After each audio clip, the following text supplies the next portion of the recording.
Meu amigo Carlos, ele vai me dar isso e isso pela pata. Ghost e barreira.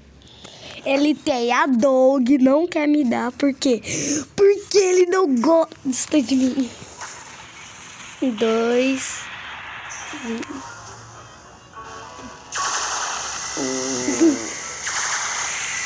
Será que eu como a Blizzard?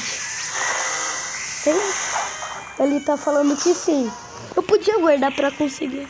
Não. Pode guardar? Pra nós conseguir a dog.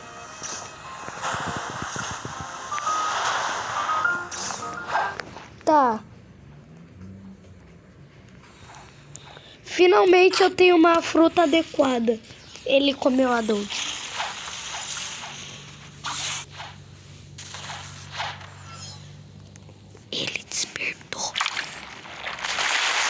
Ele despertou os ataques. Cadê? Não, cadê ele? Vem aqui, vem Tô aqui. aqui fora. Você quer ver que você vai ir pra frente? Eu quero. Acerte ele em mim.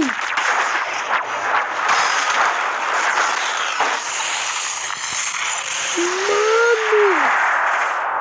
Pode ver. Matou esses. Rapidinho. Eu matei o cara. Ai, que bonitinho.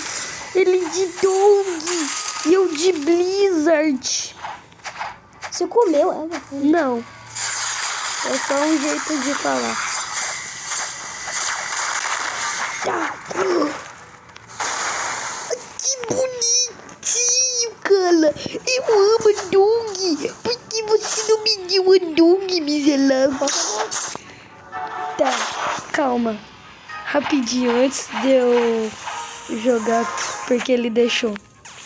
Pessoal, o vídeo só foi isso, eu conseguindo a Blizzard pela uma pata e Ghost, o que seria inútil.